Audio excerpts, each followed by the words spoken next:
স্বয়ং সূর্যের পুত্র, দেবী কুন্তির প্রথম পুত্র, সেই কর্ণ যার একটি বাণ আমার রথকে, সেই রথ যার ওপর মহাবলী অর্জুন বিরাজমান ছিলেন, যার পতাকায় স্বয়ং হনুমান ছিলেন, সেই রথকে তার একটি বাণ ধসিয়ে দিতে পেরেছিল।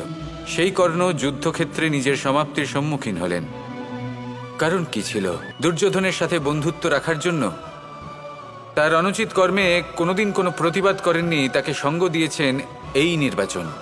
যখন দ্রৌপদীর বস্ত্রহরণ হচ্ছিল, ক্রোধ জন্ম নেয় আমাদের দুর্বলতা থেকে, আর তারপর সেটা আমাদের সব থেকে বড় দুর্বলতা হয়ে দাঁড়ায়। যদি ক্রোধকে বশ না করা যায় তাহলে ভ্রম জন্ম নেয়। যদি এই ভ্রমকে বশে না আনা যায়, বিবেক চঞ্চল হয়ে ওঠে। চাঞ্চল্যকে বশ না করতে পারলে ব্যক্তির তর্ক শক্তি নষ্ট হয়ে যায়, ভাবনা চিন্তা করার ক্ষমতা শূন্য হয়ে যায়, আর তখন সেই ব্যক্তির পতন ঘটে।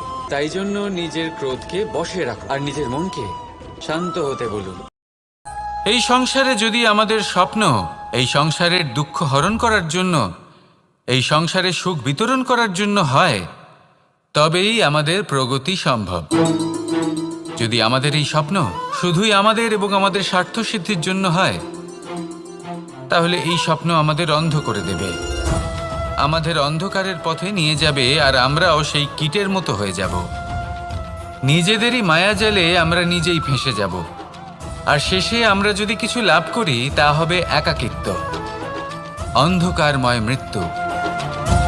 তাই স্বপ্ন অবশ্যই দেখুন, কিন্তু এমনভাবে স্বপ্ন দেখবেন না যে তার এই বন্দিগৃহে আপনি নিজেই ফেঁসে গেলেন। স্বপ্ন দেখুন পরোপকারের, পরমার্থের, সবাইকে উদ্ধারের, অন্ধকারের নয়। তবেই কল্যাণ হবে, আর তবেই এই হৃদয় প্রসন্ন হয়ে বলবে রাধা।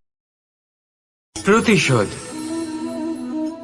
অথবা কাউকে দুঃখ দেওয়ার ভাবনা, যদি এটা আপনার মনে থাকে, তাহলে আপনি নিজের মনেই যন্ত্রণার একটা বিশাল বৃক্ষ রোপণ করছেন, এটা মনে রাখবেন। কারণ কাউকে দুঃখ দেবার এই ভাবনা, এটা হলো সেই বীজ যা আপনার মনেই পতিত হবে, আপনার মনেই অঙ্কুরিত হবে, আর আপনার মনেই একটা বিশাল বৃক্ষরূপে বেড়ে উঠবে। জীবন আপনার, কর্ম আপনার, কাউকে দুঃখ দেবার ভাবনা আপনার ছিল, এই বৃক্ষ হলো আপনার, তাই এর ফলও আপনিই পাবেন, যা গ্রহণও আপনাকেই করতে হবে। মনে রাখবেন, যে মানুষ এটা ভাবে যে আমি ওকে দুঃখ দেব, ওকে কষ্ট দিতে চাই আমি, সেই মানুষই দুঃখ আর কষ্ট পেয়ে। মানুষ অসুস্থ কেন হন? শারীরিক দুর্বলতার কারণে? না, মানুষ অসুস্থ হন তার মানসিকতার কারণে, তার বিবেকের কারণে। ইচ্ছে, সিদ্ধান্ত আর নিশ্চয়তা, এই শব্দগুলো আমরা আমাদের জীবনে অনেকবার শুনেছি, তাই না? জীবনে অনেক সময় অনেক কিছু পেতে খুবই ইচ্ছে করে, কিন্তু শুধু ইচ্ছে হলেই কি সবকিছু পাল্টায়? সবকিছু পাওয়া যায়? অনুর্বর জমিতে বাস করা ব্যক্তির মনে ইচ্ছে হয় যেন সে শীতল জল পায়, কিন্তু সে পায় না।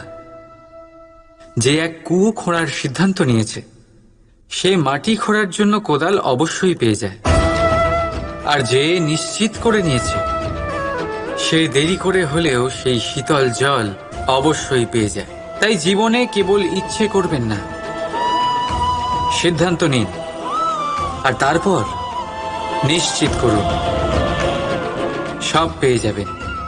আর ভালোবেসে বলুন।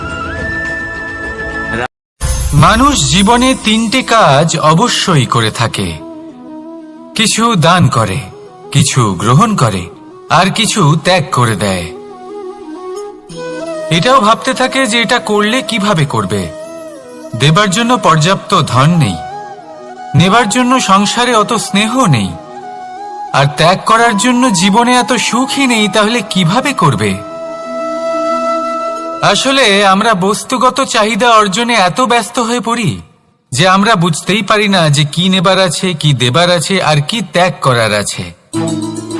তাহলে আজ আমি আপনাকে বলেই দিই, মনে রাখবেন এই তিনটে গুরুত্বপূর্ণ গুণ, তিনটে গুরুত্বপূর্ণ কথা। দেবার জন্য আছে দান, নেবার মতো আছে জ্ঞান, আর ত্যাগ করার মতো আছে অহংকার। ইচ্ছে এবং চেষ্টা এই দুই মানুষের মধ্যে আছে, কিন্তু এই দুইয়ের মধ্যে সামঞ্জস্য থাকা খুব প্রয়োজন। আপনার যা ইচ্ছে সেটা পূর্ণ করার জন্য চেষ্টার প্রয়োজন তো অবশ্যই। আপনি যে স্বপ্ন দেখেন সেটা পূর্ণ করার জন্য নিদ্রা ত্যাগ করে চেষ্টা করা অত্যন্ত প্রয়োজনীয়, নয়তো এই স্বপ্ন কখনোই পূর্ণ হবে না। যদি আপনি কোনো প্রশ্নের উত্তর চান তাহলেও আপনাকে চেষ্টা করতেই হবে। জীবনে যদি সামনে এগোতে হয় তাহলে পাকে কষ্ট দিয়ে সামনে এগোতে হবে, চেষ্টা অবশ্যই করতে হবে। যদি আপনি চেষ্টা না করেন, পরিশ্রম না করেন, তাহলে এই সংসার আপনাকে পেছনে ফেলে সামনে এগিয়ে যাবে। নিজের ইচ্ছেগুলিকে মন থেকে বাস্তবে আনুন আর চেষ্টার দ্বারা তাকে সার্থক করুন। এই মন প্রসন্ন হয়ে বলবে, রাধা রাধা। যদি জীবনে কিছু বেশি সুখ চলে আসে তাহলে নিজের বোধ বুদ্ধি হারাবেন না। যদি জীবনে দুঃখ আসে, কষ্ট আসে, তাহলে আপনার দৃঢ়তা, আপনার লক্ষ্য আর আপনার শক্তিকে ভুলবেন না, কারণ এই শ্রেষ্ঠত্ব ব্যক্তির আচরণ মানা। এই চঞ্চল মনকে যদি আপনি নিয়ন্ত্রণ করতে শিখতে পারেন তাহলে এর থেকে বড় বন্ধু এই সংসারে আপনি কোথাও পাবেন না। সেখানেই যদি এই মন আপনাকে বশ করে ফেলে তাহলে সংসারে এর থেকে বড় শত্রুও আপনি কোথাও পাবেন না। রাধা আমাকে বলে, কৃষ্ণ, যদি তুমি জানো যে নিয়তিতে কি আছে তাহলে তাকে বদলে দাও না কেন? মহাদেব আমাকে বলেন যে শ্রীকৃষ্ণ, যদি আপনি এটা জানেন যে সাম্বের নিয়তি এটাই, তাহলে আপনি তাকে বদলানোর চেষ্টা কেন করেন? এই সংসারে প্রত্যেক মানুষ এটাই চান যে তিনি যেন ধনবান হন, আর্থিক অবস্থা তার ভালো থাকে, ওনার বাড়িতে লক্ষ্মীর আগমন হয়। কিন্তু সেটা হবে কি করে, সেটাই হলো প্রশ্ন।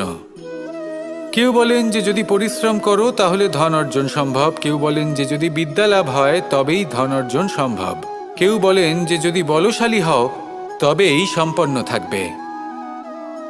ভালো কথা, যদি তাই হয়ে থাকে তবে দিনমজুর সারা দিন পরিশ্রম করেন, তিনি কেন ধনী হন না? অনেকজন বিদ্বান মানুষ আছেন এই সংসারে, তাঁরা কেন ধনবান হন না?